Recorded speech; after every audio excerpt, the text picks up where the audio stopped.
Hello and welcome back. Today I want to talk about doing a side updo. So what's been really popular this season is you see a lot of hair that's down and going over the shoulder and curls coming down, and it's a nice way to have your hair kind of down but still pinned up and off your back, especially if your bride has a really beautiful low back or a lot of lace or something like that. So this is a good alternative to offer your brides if they want to have their hair down but they don't want to have a lot of hair on their back. So what I did to start, so I'm just going to show you a few simple tips on how to do this style, especially on longer hair like this. And if you have thicker hair too, this head has a little bit more hair than probably the average person. So what I did was prepped with curls and a lot of texture spray, so we have a lot of grip to work with on our hair. And then I divide it into 3 sections. So I have the top, which is kind of the crown area that I left off, and then from ear to ear, divided it up and pinned that away. And then I have this bottom section to work with to start. If they have really thick hair, you could do 4 sections, and if you have really thin hair, you could just do 2. So to start out, I'm going to take all of the hair that is from about the ears down, and I'm going to gather it off to one side, and I'm going to use an elastic to make a small ponytail. And the reason I'm going to do it like this is because I want this bottom part of her hair to stay secure and to be the foundation for our updo. So I'm going to do a loose ponytail that's pretty low and kind of right behind her ear. And this will make sure that all the little hairs on the base of her neck too don't start to slip out and fall away. So this is a great way to start any sort of side updo. And I'm actually going to flip it inside out. So I'll loosen the elastic a little bit and do kind of the topsy tail, if you guys remember that from the 90s, with my fingers. So I'm going to make a hole in the middle and then pull this hair through.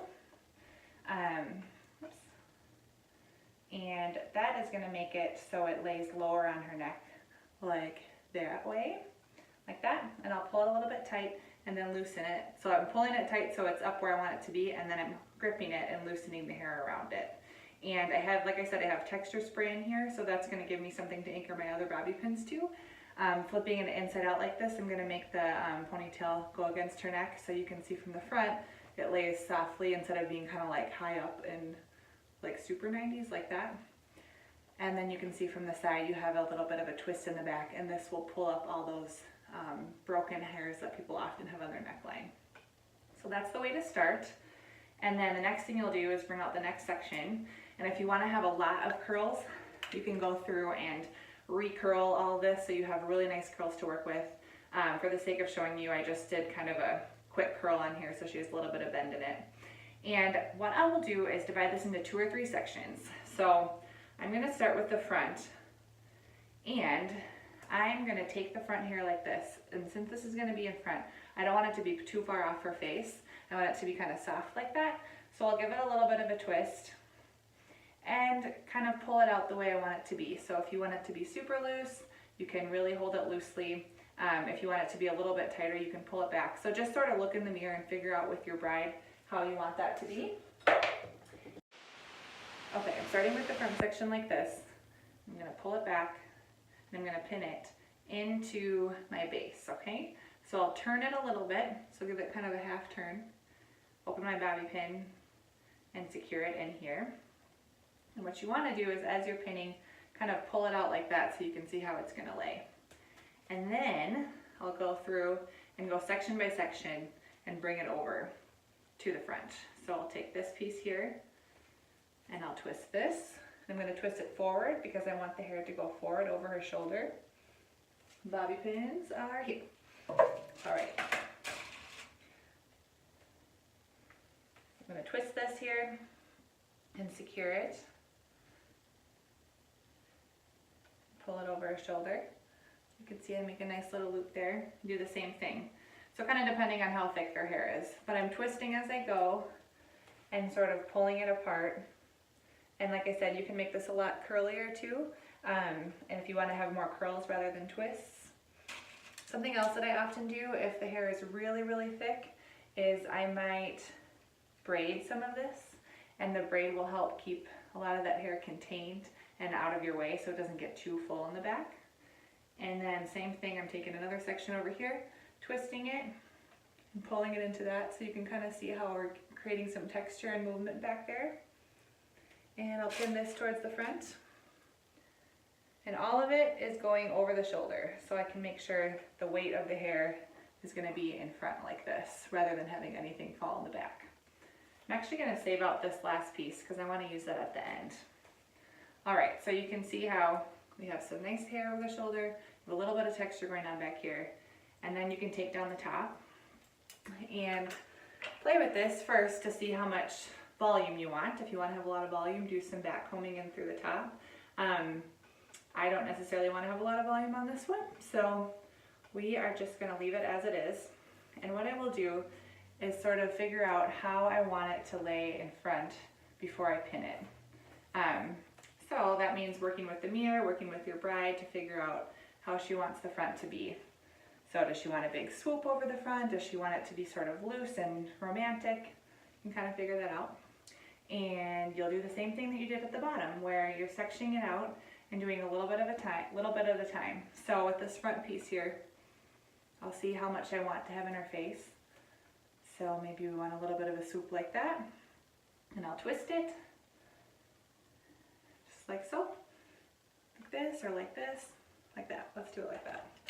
And we'll put it into the bottom. And I'm sort of lifting it up a little bit too, so I get a little bit of dimension down here, rather than having a bunch of curls in the bottom and all of this be straight. Something that will help too is if you do a trial with your bride and she wants to have this look, you could recommend her getting a few layers around the front, and that will help to lift this up and not have it be super bulky at the bottom. And so then with the rest of this hair, I'm going to do the same thing that I did on the bottom. I'll take some sections here and twist and kind of pull it out the way I want it to be. And then I'm going to pin it right into the base. So you can see we're getting some nice texture back here. And then again, doing the same thing over here. So you kind of have to figure out, you know, how they want the top to look and how much volume they want to have, figure out how much thickness they have as you're going, and then kind of decide what you want to do. But by doing it in sections like this, what you can do is really place the hair where you want it to make it look really interesting and pretty, rather than having maybe a big, strong, like I've seen a lot of people do, a lot of the hair in a strong ponytail first, and then they have a lot of bulk down here, and there's nothing really interesting going up here. So this way you can make it more detailed, kind of pull apart pieces where you want it, twist pieces where you want it, curl a lot going back. If you do a lot of curling in the beginning, then you can get this to be all curly. You can kind of weave things in and out over here. You just have a lot more to play with when you leave out more on the top and put it down last. And then that also covers bobby pins and covers any work that you have down here that you don't want to be seen. So for the very end, I have this left out. So you can decide, you know, if you want to have some pieces left out. Her hair is too long for that. So I'm just going to do what I've done through the whole thing. And I'm going to twist this loosely and just pull it out a little bit like this. And that works because she has texture spray. If she didn't have texture spray in her hair, or her hair was super, super coarse, it would probably look a little messy. But her hair is a good consistency for that. And so what I'll do last then, after I had the majority in, is look and see if I want to have anything that looks like I want to pin it up more. So if this looks like it's too heavy, I could take a piece on top and flip it like this and pin it into itself. So you could see how if this is down like this, I could take this piece over and kind of turn it back that way. This way it will cover any pins right here, and I want to also create a little bit of dimension. And you can kind of pull that curl out in that way. You could do that a couple times if you want to have a little bit of something interesting here, or you can just leave it down. But you can see that this looks really soft in front. You get a little bit of texture going across the back like that. You can put a hair accessory in it, and she still has sort of a half down look. The other thing too is if she has any short pieces in front like bangs, this looks really nice because it just flows all together, and it's a good way to showcase long hair but not have it be too heavy on the back. So I hope that was really helpful, and I will hopefully see you all soon.